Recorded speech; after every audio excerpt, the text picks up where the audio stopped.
Thank you for coming out on a Friday. Welcome. My name is Caroline Bix, and I'm in the English department here. I'm the Stephen E. King Chair in Literature, and it is my absolute pleasure to introduce Lisa Klein, who is the final speaker in this year's Stephen E. King Chair Lecture Series.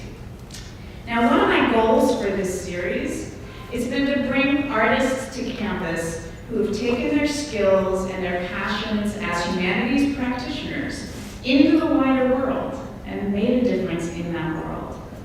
And sometimes that takes shape as a question that asks why and how social injustices endure, or it might take the shape as research that exposes a story that's been buried, or as a poem that captures and expresses something in a way that comforts us, or maybe takes us out of our comfortable silos. You humanities majors out there, this is what you're good at, and this is what the world needs more of. Lisa Klein has made a career of asking her readers to rethink the familiar and imagine an alternative perspective. She's the author of 5 historical novels for young adults, including Ophelia, which she'll be speaking about today, Lady Macbeth's Daughter, which I cannot wait to read, and 2 Girls of Gettysburg. Klein majored in English and theology as an undergrad, and then she went on to get a PhD in literature. And then as a professor at The Ohio State University, she taught Shakespeare while doing research on the writings and domestic culture of Renaissance women. After leaving academia in 1999, she decided to try her hand at other kinds of writing, beginning with the history of her local church, Trinity Episcopal in Columbus, Ohio. This project got her hooked on history and storytelling. And that experience, combined with her memories of her students who had hated what happened to Ophelia, inspired her to try writing fiction for the first time, beginning with a retelling of Shakespeare's most famous play, arguably, from the point of view of his most famously tragic ditched girlfriend character, inarguably, I can say. Klein's dynamic retelling of Hamlet captured the imagination of not only many young adult readers, but also Australian director Claire McCarthy and the actors Daisy Ridley and Naomi Watts. And now the film Ophelia will be released in June. Without giving too much away, let's just say that Stephen King's Pennywise the Clown would approve of Klein's rewrite of the allegedly drowned Ophelia. Maybe we do all float down here. So please join me in welcoming Lisa Klein.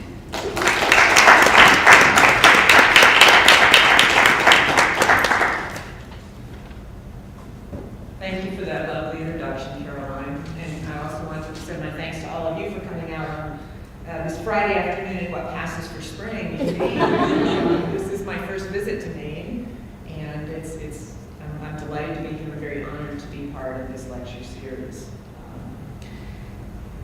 When people ask me how I came to write Ophelia, I start the story in 1975, which is the first time that I took liberties with Shakespeare.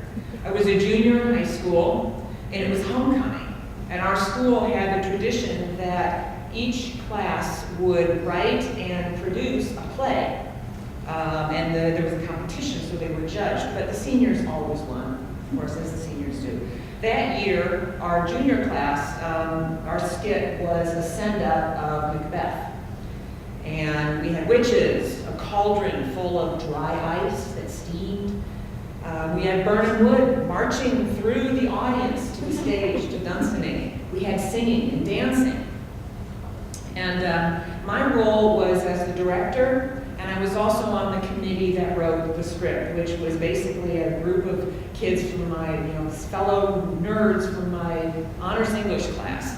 And we had just studied Shakespeare, and so we filled our little skit with all sorts of Shakespeare jokes and allusions and puns, including we stole the effeminate messenger Osric from Hamlet, the Laurence Olivier Hamlet, which in those days was like the only Hamlet movie available to us.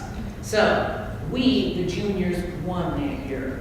And this was like the absolute highlight of my high school experience, which tells you a lot about me, I guess. But it was the first time I had done something truly creative and original. All right, now I hadn't intended to start today's lecture with that story, but for a dream I had last night, and I kid you not. I dreamt last night that the seniors wanted to retaliate for the fact that the juniors won the skit, and they were going to make their skit into a movie. So I had to go back to my high school. I had to go back to Peoria, Illinois, gather my classmates together and rally them and say, we have to find all our old costumes and we have to put on our skit again. We have to reprise our skit. And even if we've forgotten all the lines, we just have to do it anyway. And we have to show those seniors that we can still beat them and that our play could be better than any movie that they could ever do. So, and then in my dream, I put on my Lady Macbeth costume and went out on stage to wing it. So, I'm not kidding you, I really did dream that last night. So, I want to fast forward 22 years to when I came up to a fork in the road in my professional life, where, incidentally, I happened to meet Caroline at a convention, the Modern Language Association convention, where she was interviewing for the job in Renaissance literature that I had just vacated when I was denied tenure at the Ohio State University. So she started her academic career at the school where I had just ended mine. And at that point I decided to leave academia. Instead I decided I wanted to research and write books. I guess I should emphasize books that people other than English professors might someday read. So not the exemplary Sidney and the Elizabethan sonneteer, which now boulders in the stack of university libraries. But shortly after leaving Ohio State, I was asked to write the history of a congregation in Capitol Square, Caroline mentioned this, that was coming up on its bicentennial. And I accepted this because it was something that nobody else had ever written. Right? As an academic, some of you can relate, I'm sure, your career depends upon you finding something original to say about literature that people have been reading and writing about for hundreds of years. I mean, how is that even possible anymore? But this topic was virgin ground. It was an archive and nobody had ever touched. Boxes of old photos, original documents, and living people to interview. It was exhilarating to be able to do truly original research.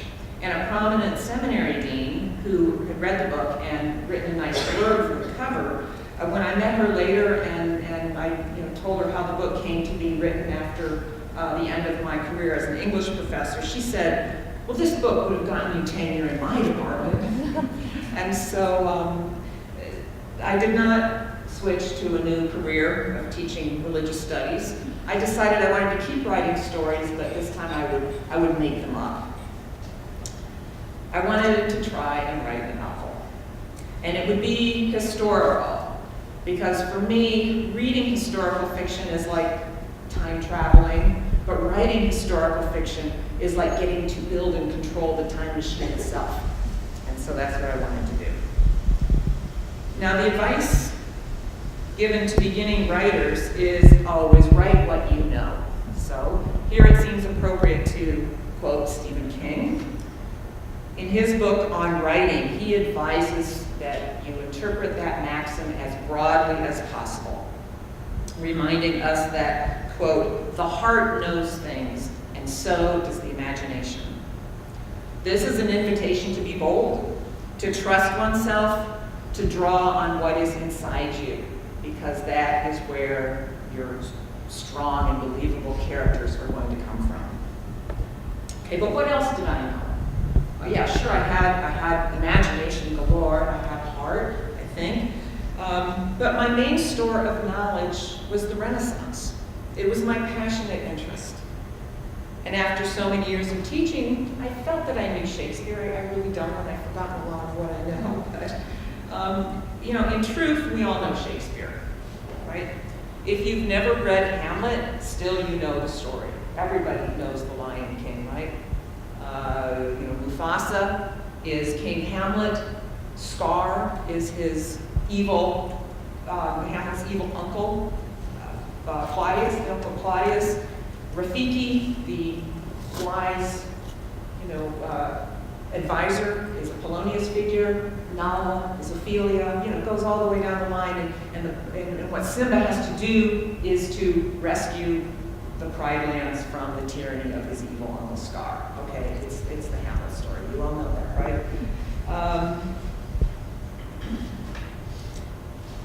Phrases such as "to thine own self be true," "brevity is the soul of wit," "the slings and arrows of outrageous fortune," all these come from Hamlet.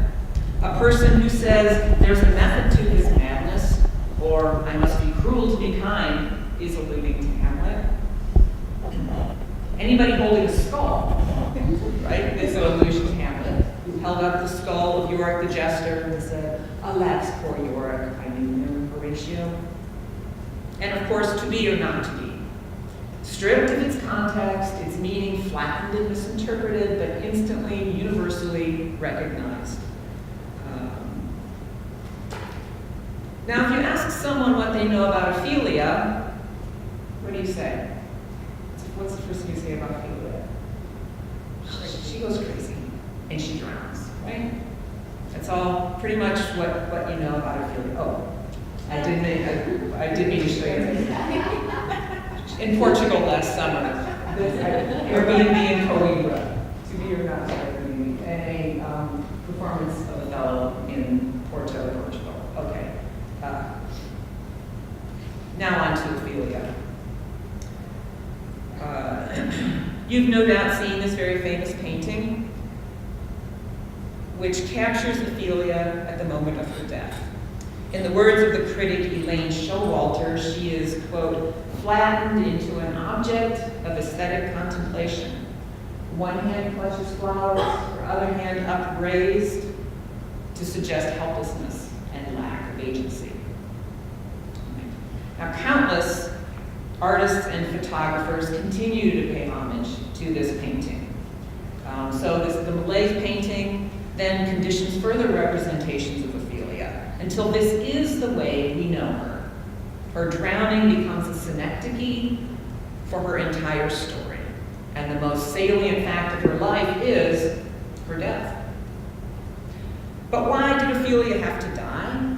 Why is she always represented as such a weak character? And this question, how might the story look different if told from Ophelia's viewpoint? So these are questions I tossed around with my students when we studied Hamlet. We never came up with a satisfactory answer, so I returned to them when I decided to write Ophelia's story and decided I would find the answers or create the answers in fiction. But to bring Ophelia back, first I think we have to return to the scene of her death. It's the event that defines her, even though we never see this on stage. It's only reported to us by Gertrude, and I'm going to read you a little bit of Act 4, Scene 7. The Queen says, "Your sisters drowned, Laertes." Laertes. "Drowned? Oh, where?"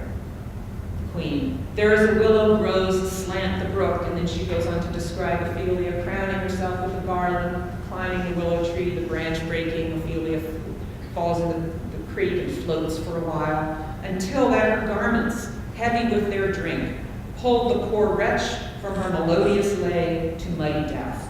Laertes. "Alas, then she's drowned?" Queen. "Drowned, drowned." And in the very next scene, the gravediggers debate whether Ophelia drowned herself, wittingly, or in her own defense. If the water drowned her, or if she drowned herself.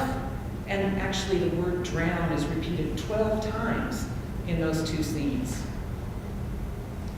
Still, to say that she drowned is not an adequate summation of Ophelia, even as Shakespeare presents her to us. So, the Shakespeare scholar Ophelia Kahn says, there is more agency, subtlety, ambiguity, and variety in Ophelia's manifestations in the text of Hamlet than in any representations of her in the last 100 years since the Malaise painting and onward. Okay. So let's examine that just a little bit. Ophelia has many scenes with her father when he tells her to reject Hamlet's affection, with her brother Laertes, who warns her not to open her chaste treasures to Hamlet, and with Hamlet, who questions her honesty, bids her go to a nunnery or a brothel, and later at the mousetrap play, he wants to lay his head in her lap. Okay. In all of these scenes, this is from the upcoming movie. That one on the right is kind of dark, but in all of these scenes, Polonius, Laertes, and Hamlet attempt to control her behavior, to protect her virtue, or to express a very dim view of her virtue. Also, Claudius and Polonius manipulate her in order to spy on Hamlet, which they do in this scene, and this is in the play too, of course, where they're watching Hamlet and Ophelia just after the to be or not to be speech, okay? Ultimately, the men in the play are successful in breaking her. Hamlet especially, when he kills her father. Because how can any woman hold out against such powerful men? Ophelia speaks quite a lot to her father, interrogating her about Hamlet. In a perhaps exasperated tone, she says, "My lord, I do not know what I should think." Well, I think she does know what she thinks. She defends the, quote, unhonorable fashion of Hamlet's professions of love. And when he denies giving her tokens, she rebukes him, saying, "My lord, you know you did. Rich gifts wax poor when givers prove unkind." Ophelia has an almost prophetic voice when she proclaims of Hamlet, "Oh, what a noble mind is here o'erthrown." She calls him the expectancy and rose of the fair state, and she's full of woe to see Hamlet, whose noble and most sovereign reason, like sweet bells jangled, out of time and harsh, that unmatched form and feature of blown youth, blasted with ecstasy, that is, with madness. She can recognize madness. In her own mad scenes, Ophelia also speaks through the flowers that she hands out. Rosemary says, "Remember me." Pansies, through a pun on the French word pensée, which means thoughts. Pansies suggest saying, "Think of me." Rue, the herb of grace, says, "Regret this." We have the word to rue something, to regret something. The violets, a flower that signifies humility because they grow so close to the ground, she says, "These withered when my father died." Right? Her speech is nothing, says a courtier, but it's not. It's not nothing. She says of her father, "He is dead and gone, at his head a grass-green turf, at his heels a stone." This is perfectly true. Ophelia knows up from down. So, what if her madness is a ploy as meaningful and methodical as Hamlet's madness? Not an affliction, but a performance. Ophelia also sings. She sings, "Young men will do it if they come to it. By cock they are to blame. Quoth she, before you tumbled me, you promised me to wed." This is not madness. This is Ophelia charging that Hamlet has slept with her, promised to marry her, and then gone back on his promise. And one critic has noted that in giving away these flowers, what Ophelia is doing is symbolically reenacting her own deflowering by Hamlet. So Ophelia's words are meaningful and true, not a sign of madness. In fact, she is the play's fool. She is licensed to speak truth that goes unregarded. So I doubt her madness. I also doubt her death. And later in the play, the priest says her death was doubtful, meaning was it suicide or not? And if it was suicide, she shouldn't be buried in hallowed ground. But in the play, do we ever see Ophelia's body? No. Hamlet jumps in the grave, right? Takes her to him. But Presumably, Ophelia's wrapped in a shroud. So how does he know it's her? Okay, this is just my mind thinking, just and asking questions. Okay. So we never see Ophelia dead. All right. So therefore, as a novelist, or at that point an aspiring novelist, I felt justified in dispensing with the fact of Ophelia's death. After all, if she's going to be the main character of a novel, especially a young adult novel, she can't die. You just can't have your main character die in the middle of the story. Now, an adult novel might take her from childhood through old age, but in a novel for teens, you don't kill off your main character. So you might ask, why did this matter to me? Why do I even care about this kind of verisimilitude? Can't a novelist do whatever she pleases with her material? Just make things up? Well, yes, but then for me, no, not quite. I wanted to retell Ophelia's story in a way that maintained the integrity of Shakespeare's play. All right. So there is nothing in the novel Ophelia that contradicts the play Hamlet. I wrote it between the lines, so to speak, as Tom Stoppard does in Rosencrantz and Guildenstern, imagining what happens off stage or what happens between the scenes that Shakespeare gives us. So as the heroine, Ophelia had to have a backstory. I made her motherless and too much for Polonius to handle until Gertrude takes her on as one of her ladies in waiting. And Ophelia can read and write because she's followed her brother around and tagged along to Laertes at his studies. And she's clever and witty, and that's what attracts Hamlet. Because after all, there must have been something remarkable about her to attract the attention of the educated and very, very thoughtful Prince of Denmark. She's also the daughter of the king's chief advisor. So she's not just some kitchen wench. She's somebody. Not that a kitchen wench isn't somebody, but she's anyway. Their flirtation in my Ophelia, their flirtation develops into a courtship. King Hamlet dies, and Hamlet returns for the funeral and for his mother's too hasty remarriage. He is distraught, and Ophelia comforts him. They seal their love and are secretly married. Then Hamlet sees the ghost and vows revenge. So here's the problem. He's vowed his love to Ophelia before he sees the ghost, but now he's got the revenge vow that contradicts his vow to Ophelia. Ophelia tries to turn him from revenge to love, but her closeness to him puts her in mortal danger. Because if Hamlet knows of Claudius's crime, and he and Ophelia are like this, then Ophelia must know about it too. And in fact, in my story, she is the one who discovers the vial of poison that Claudius uses to pour into King Hamlet's ear that kills him. And Claudius knows that she's onto him. All right, therefore, her life is in danger too.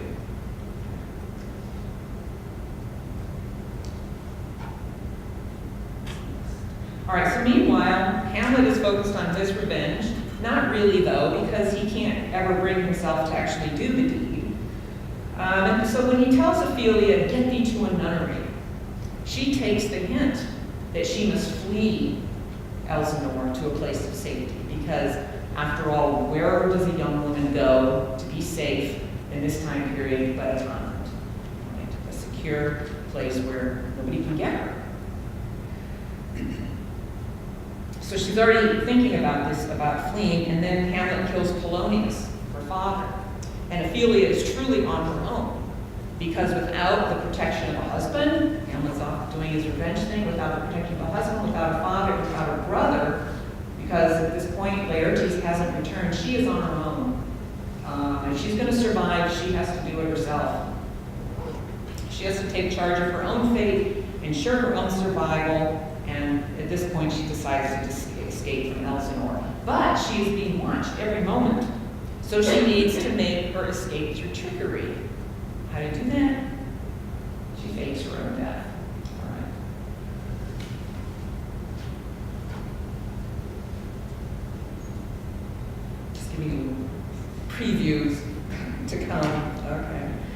she has to fake her own death. This is where I borrowed from the Romeo and Juliet plot, the sleeping tonic, a poppy and mandrake root that mimics death. All right. Now, how would Ophelia know about this? All right. Well, she visits the wise woman Macbeth, a character I created, in order to get tonics for Gertrude. And from Macbeth, she learns all about herbs and healing and medicine, and so she knows how to. She digs up the mandrake root and she makes her own. Potion. It's also how she knows, incidentally, how she knows about all the meanings of all the herbs and the flowers that she hands out in her quote-unquote mad scene. It's all very, very planned, very canny. All right. So, Ophelia digs up the mandrake root, makes her own poison, her potion, but if she's going to fake her own death, she needs an ally, right? She needs an accomplice. Somebody to dig her up once she's buried and be sure she doesn't actually die, buried alive. Who's going to do this? Who but Horatio, right? Who is half in love with her anyway and thinks that Ophelia has treated her very, very badly, which he is doing. So these are all the fun ways in which, as an author, I would just spin out the what-ifs and create a new story for Ophelia. And so in my retelling, she escapes from Elsinore, a place of danger and death, carrying a secret with implications for Denmark's future. And she and Horatio are the only survivors of the tragedy that claims everyone else. Ophelia goes on to a new life, she bears a new life, and the convent, in the last section of the book, is the place of transformation where she is restored to wholeness. So Shakespeare's play becomes a tragicomedy that ends with an unexpected resurrection, like that of Hermione at the end of The Winter's Tale. And so, ultimately, despite all the changes and permutations I do, it's still a book that I think is very faithful to the spirit of Shakespeare. Now, on to the movie, which it is fair to say does not have the same reverence for Shakespeare as my novel does. To some critics, this is an abomination because you don't do this to Shakespeare, and to others find it refreshing and timely. All right? The release date is June 28th, which gives you plenty of time to read the book if you have not yet read the book, because, of course, the book is always better than the movie. Although, ultimately, the play is the thing, as Hamlet says, so read the play too. All right. Now, there are several movie versions of Hamlet out there, all of which are known by their male directors and actors, right? Laurence Olivier's Hamlet, Franco Zeffirelli's Hamlet, starring Mel Gibson, Kenneth Branagh, of course, his own Hamlet, director, actor. In an essay in the collection, The Afterlife of Ophelia, Kendra Preston Leonard notes that in all these films, drastically cut Ophelia's lines, and especially her songs, and they efface her presence, again, reducing her to that icon of madness and death. And these are films made in the last, 20, 30 years. This new Ophelia, the movie Ophelia, is an inversion of Hamlet. Ophelia is the heroine. She is in every scene, often as a hidden observer, sometimes in disguise. But we see everything through her eyes. The director, Claire McCarthy, is a woman. A co-producer is a woman, Sarah Curtis. The stars are women. The screenplay is by a woman, a semi-cellist, and of course the book was written by a woman. Here's a graphic that really needs no explanation about male and female speaking roles in Oscar-winning movies.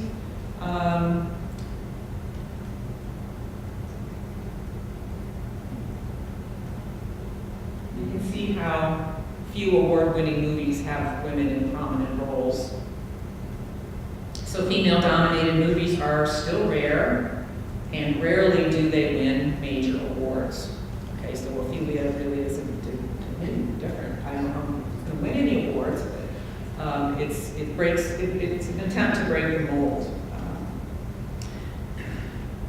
Now, the book was published in 2006, and it was optioned for a movie in 2007, and there on the left you see the option purchase agreement. Now learning, so 2007, that means the movie has been in the works for 12 years. Learning that your book has been an option for a movie is very, very exciting. It's like winning the lottery, and it really does feel like utter chance, pure luck. And then it's the gift that keeps on giving a little bit at a time as they keep renewing the option to hold on to the movie. But then over time, it starts to feel like a lottery ticket, a winning lottery ticket that might never, ever, ever pay out. Several times over the years, the producer would contact me with news if it's impending production. Which rising young actress was excited to play Ophelia. They had a director, a really great director, or they had put together what they call a lookbook, a production of what the production was going to look like, the style of it. And then they had a financier. And then all these folks would kind of drift off and do other things, and the plan would fall apart. That being a film producer, I realized it's like trying to herd cats, really. It takes persistence, patience, and cajolery. You just have to keep everybody happy, be diplomatic. All right. Now on the right, you see the first page of the script. The script was the first piece written, the first piece in place. It was written by semi-cellists who gained recognition as a writer for the television series Mad Men. And even as I look at the first page of the script and remembering the film that I've seen, it's changed. So, that really is sort of only, there's a voiceover, but the content of the voiceover changed. But still, that was the first draft of the script. Now, I was allowed to read the script as a courtesy, and Mike, like a really diligent English professor, I made all sorts of comments on it, all sorts of really great suggestions, all of which were politely ignored. And it seemed to me that the Ophelia, whom I made such a strong and decisive character, was just weak and passive. So it was just kind of heartbreaking to me. And then I would say to myself, okay, the film's never going to get made anyway, so don't fret, don't worry about it. Then suddenly, in May of 2017, everything came together, and the movie was green-lighted, and it started filming the next month. So it suddenly mattered to me again. Okay. These are the producers, Daniel Bobker and Sarah Curtis. Daniel was based in LA, and Sarah Curtis is a British woman. She's the one who I think found Ophelia in the first place and decided to option it. Below, you see the Australian film director, Claire McCarthy, with Denson Baker, the cinematographer, who I met. He was just vision. I mean, he was a visionary. He really, what he saw, the way he saw things and through his camera was just amazing. And there's a snapshot of semi-cellist, the screenwriter.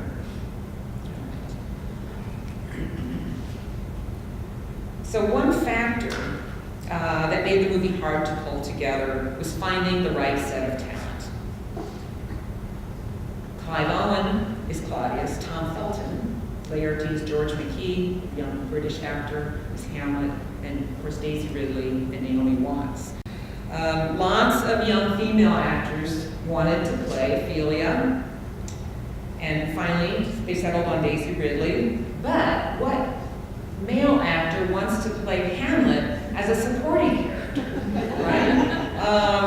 Answer is the lovely, adorable George McKay, and I say this because he was the most charming, and girls, women, young women, you would just die for him. He was just so sweet. He gave me this lovely little souvenir, a piece of a coin, like a real coin that they had made, like stamped, like to make it look like an Elsinore coin. And it's just like I keep it in my jewelry box. And he and Tom Felton became good buddies on the set. The former Draco Malfoy, of course, who on his days off would go to the old town square in Prague with his guitar and be a busker and among the crowds. And so it was just it was fun to meet them. But to attract a financier, it was necessary to have a really big name stars for Claudius and Gertrude. then again, what major actress wanted to take a role where she would like get second billing to Daisy Ridley? And finally Naomi Watts signed on, but with the stipulation that she be given 2 roles to play. Gertrude and Macbeth, the wise woman in the forest.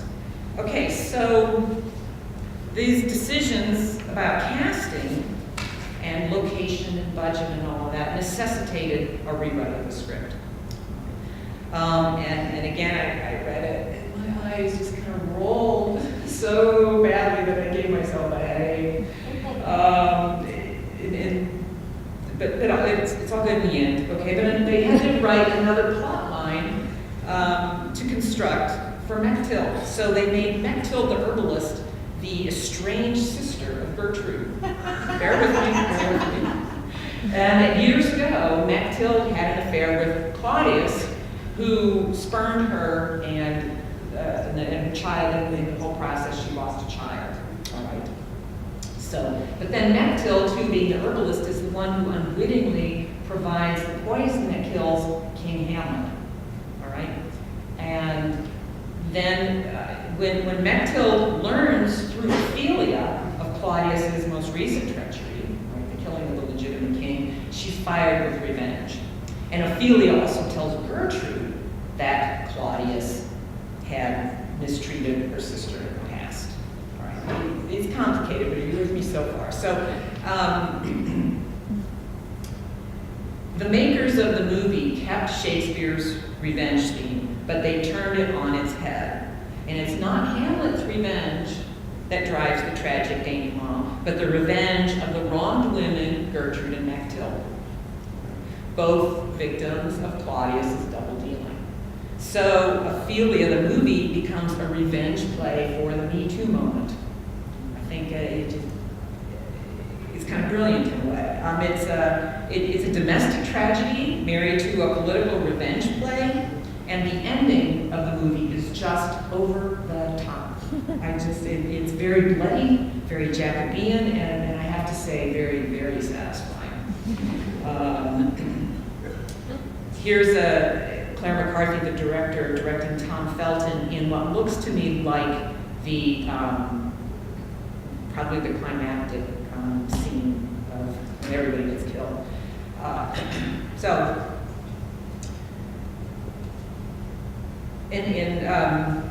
But perhaps the most significant departure from Shakespeare, Hamlet gets off the hook for killing Claudius. So, you know how Hamlet dithers and just can't bring himself to do it well. In this case, his dithering serves him well, because if you wait long enough to kill the king, somebody else will do it for you. And there's a really well done scene after the play within the play, when Hamlet stages this little play and then finds that this is proof to him that Claudius is guilty of killing his father. In the movie, Hamlet draws his sword and he's about to run through Claudius, and Ophelia steps in front and stops him from doing that. She stops Hamlet from killing Claudius. It's a really powerful moment. She keeps Hamlet from being a killer. Why? Why did they do this? Why make this change? Well, it was important for them to have the movie audience keep rooting for Hamlet and Ophelia as lovers until the end. So it was done for aesthetic reasons. Okay, so 2 summers ago, I went to Prague with a friend to watch a few days of filming in the famous Barrandov studios, where, get this, Leni Riefenstahl made propaganda movies for Hitler. So it was a very storied past. And I was glad to discover that there is a huge difference between a film script and the film itself. For a writer, words on the page are everything. They do all the work. They create the characters, the setting, pacing, how fast your plot is moving, the plot itself, everything, conflict. But in a film, they're only one small piece of the work. Yes, actors speak the words, but they also use expression, facial expressions, intonation, gestures, and then you add in costumes. You add in sets, camera angles, and music, and the cumulative effect is what the audience experiences. So happily, the words that made me cringe were transformed in performance. Right? And the scenes that made my eyes roll mostly worked. They did, which I think is a testament to the talent of those who were making the movie. Oh, okay, the castle, the interiors of the castle were constructed inside the studio. And what that picture on the far, you're right, I guess, shows is they had made these tapestries, woven tapestries that looked like originals. And they had somebody go along and put little dabs of gold paint everywhere so that it would catch the light when they filmed it. So just that kind of detail really was amazing. The Great Hall was constructed inside a studio in Gertrude's chambers. It was actually more cost-effective for them to do this, to construct the sets inside, than to actually rent a castle and schlep everybody and all their equipment out to a location. Plus, in the studio, they had more control over sound and lighting, and so that's why they did it. And the sets were incredibly realistic and detailed, incredibly detailed too.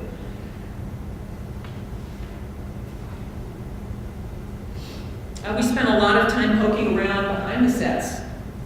In the middle, the picture in the middle is what's holding up that set that you saw in the previous, so if somebody really crashed into it, they could probably knock it over.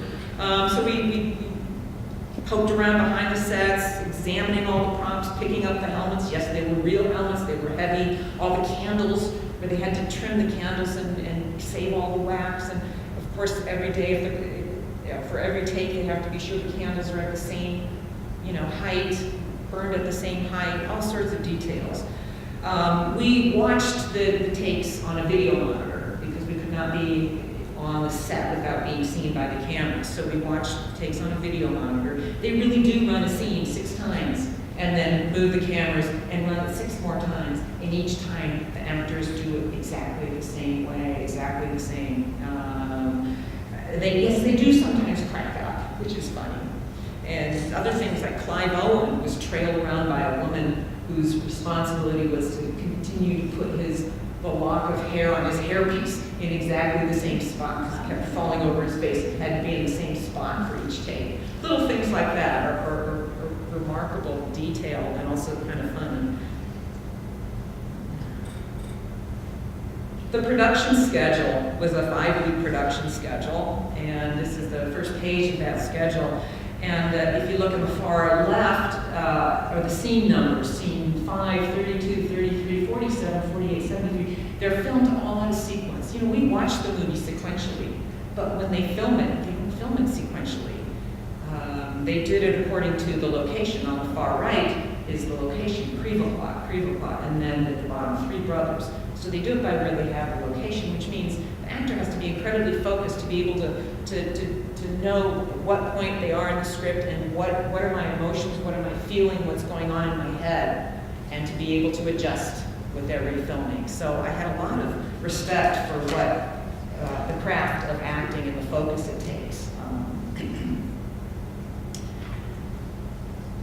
The film was also shot on location near Prague. The exterior scenes were shot at this castle, the courtyard, the exterior of the castle. Also, an ossuary or a bone chapel in Kutna, which is entirely full of bones of thousands of deceased people over the ages. And a monastery library, Osek Monastery Library, and 3 Brothers, which was like a public house or something that they used for Polonius's lodgings. So they did film some things on location, but only generally for short periods of time. And the movie, it really is visually stunning. It premiered at Sundance last year, but I wasn't able to go. And so later the production company sent me a link so that I could watch it digitally. and streamed the movie for a 3-day period during which I watched it 6 times. And the second time I watched it, I noticed a really lovely and subtle way in which the movie pays homage to Hamlet. In the play, Hamlet writes Ophelia a poem that Polonius gets his hands on and reads to Claudius to prove that Hamlet's crazy with love for Ophelia. The poem doesn't really make much sense, but doubt thou the stars are fire, doubt that the sun doth move, doubt truth to be a liar, but never doubt I love. Now the composer who scored the film pulled this out of the play. This was not in the script or anything. He pulled this out of the play, the musical score is the very last piece to go into place. So they film it, they edit it, then they give it to the composer to score. And the composer did this. He pulled this, he made this the theme song of the play, set to a cadence of the medieval, the Carmina Burana. You know that music, the really driving kind of rhythm that speeds up and gets more intense as the tension rises in the play. And it's really brilliantly done. I just love it, and I would sing it for you, but I can't sing. So you'll just have to imagine. We were not allowed to take pictures. I wanted to have a picture of myself with Daisy Ridley and George Cate, but the publicity was so tightly controlled that we weren't allowed to take pictures. And even the pictures of the set I took, I was not allowed to show. But since it's so close to the time of production, the release date, that it's okay right now. So we weren't allowed to take pictures. So what I did, like a besotted fan, I had everybody sign my book cover. And you can see where the stunt prince signed it, and Daisy Ridley, Clive Owen at the top there, the set designer, Clara McCarthy, the director, right on Ophelia's cheek, George McKee, and in the inside flap, Tom Felton signed it, a boy who played young Hamlet, very sweet boy. They were all so excited about meeting the author. And they were really grateful to me. And I'm like, no, don't thank me. Thank Shakespeare. And no, it's not my book anymore. It's your play. It's your movie. You're doing all the work now. And I'm it's not mine anymore. I'm the audience, okay? My part is over. And yet still, it was gratifying to see hundreds of people involved in making a movie out of my book. From actors and producers to gaffers and prop boys, and people cooking for the entire cast and crew every day. My friend kept pinching me and saying, "Can you believe it? Can you believe this is real?" We would watch these crowds of extras wandering the studios in medieval armor and brocade gowns, eating their lunch off styrofoam plates, and then being sure to tuck their cell phones deep in their pockets before they went back on the set. All of these people busy making a movie based on a book, based on a play, Hamlet, based on another play, Spanish tragedy, based on ancient history stirred with myth. Right? So Shakespeare wasn't even the first. He borrowed and revised his own sources. It's what we do with stories that won't let us go, stories that demand we retell them time and again, in a theater, on the page, on the screen, in music and art. The story may be old, but the meaning is always new, and the characters are always familiar because they are us. Thank you.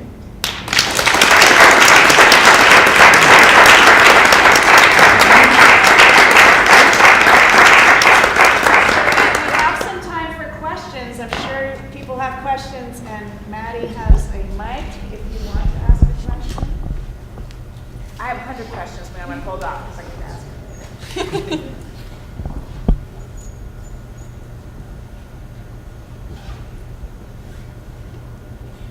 You probably can hear me. I'm just wondering, so is Horatio in the movie? And the other question, does she go to, is it a nunnery or I'm not sure where? Yeah. Okay. Is Horatio in the movie? Yes. That Horatio is played by a young black actor called Devin Terrell. He is in the movie, but he's not as significant as he is in my book, because when they made the change of prolonging Hamlet and Ophelia's romance till almost the end, it sort of shut out Horatio, unfortunately. And the whole part 3 of the book, where she goes to the convent, is reduced to just she shows up at the convent, falling apart, and is taken in. So it's just really truncated, which is fine, really. It films well that way.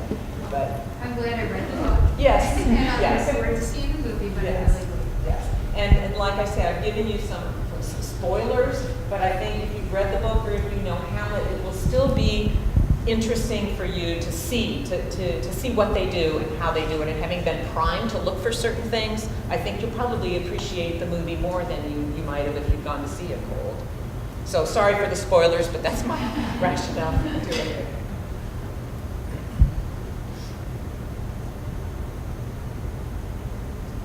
Yes. After having gone through this whole very long process with this book being made into a movie, like how would you feel if another one of your books was like optioned off? Well, of course I'd be delighted, but I think it would have happened by now.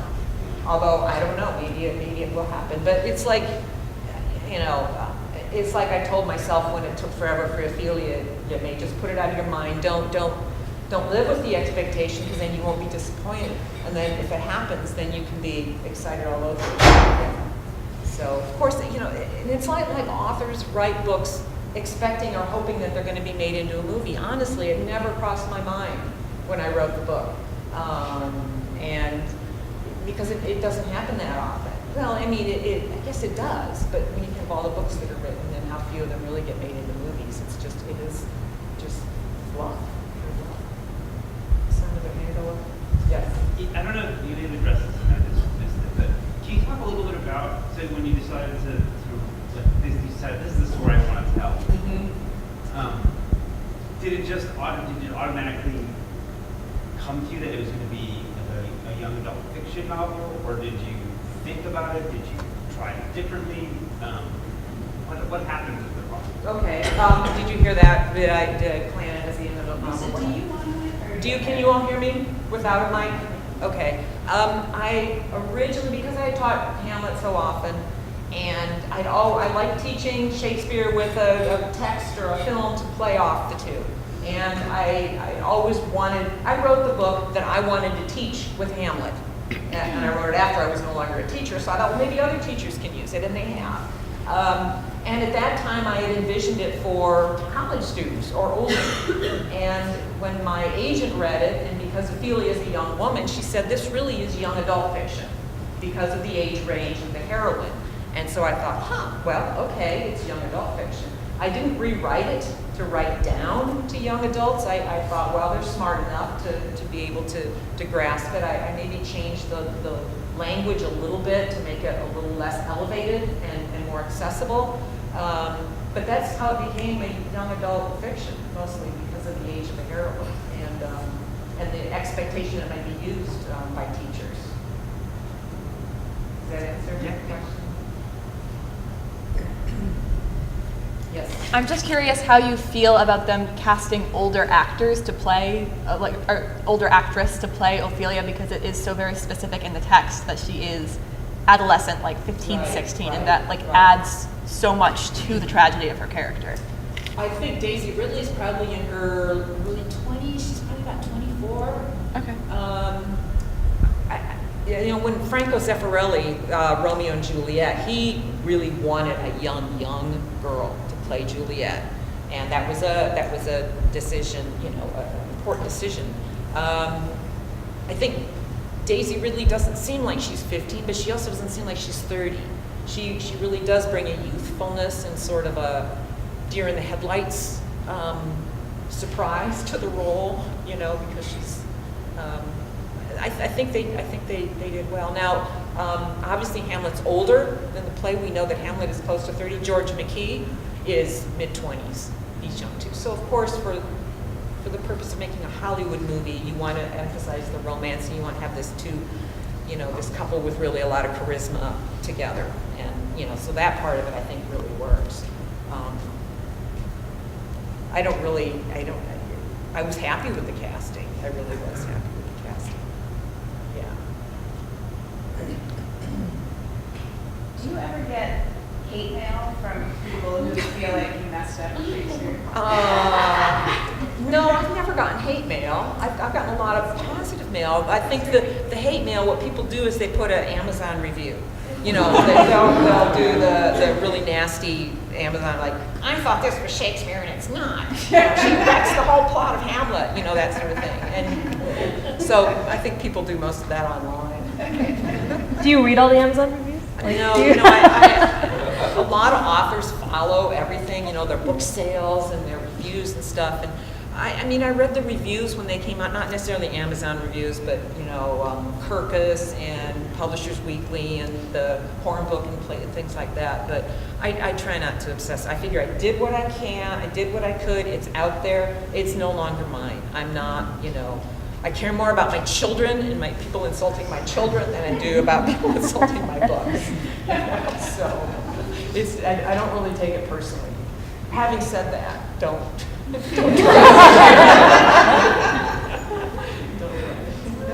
Yes. Did any of Shakespeare's contemporaries influence your rewriting of Ophelia? I'm thinking of John Marston, who has Ophelia and Hamlet dead and come back to life. And then they're killed off in the sequel. Yeah, really, I think I stuck pretty close to Shakespeare. I mean, my knowledge of Renaissance culture in general and women's, you know, unfortunately, I didn't have access to Caroline's research, which if she and I were working together now, we could write this really great book. But no, I was familiar with some Jacobean drama, and that's one thing I really will say about the movie is that I don't think they intended it to be Jacobean. I mean, they just wanted to have a really bang-up Hollywood epic ending to the movie, and they did, and it's unintentionally, you know, Jacobean in its gore and its satisfying, you know. That's all I'll say. I could watch the time again. I won't tell you, you know some of it, but I won't tell you the whole. Just watch it. Anyone else? Yes. So what are you working on now? Oh, okay. I'm kind of moving away from writing for young adults. I decided to try writing an adult novel, and it's about the painter Tintoretto and his daughter, who was assisted him, was a painter in her own right, but was disguised as a boy for much of her youth so that she could help her father in the studio. So I'm exploring the father-daughter relationship and her career as a painter. What little is known about her. I mean, there's a lot known about Tintoretto. There's very little known about his daughter, so I'm able to make a lot of it up. So. Has your agent put you in touch with the Hogarth Shakespeare series? Not really. Agents don't. They're not really the academic. They don't really do that sort of thing. They just want to sell you a book. Yeah. They want to make sure it's good to it's going to find an audience and it's going to suit an audience and so on. But the Hogarth is retelling all the plays as contemporary fiction. That series. No, Yeah. no, I wasn't aware of that. Oh, they should. Prime candidate. It's the more you look into it, the more you realize Shakespeare's plays are just retold endlessly, and it's an element of Hamlet in so many works of fiction, not just The Lion King, but it's everywhere, and I think Shakespeare would be delighted. Well, All right. I want to please join in thanking you. Thank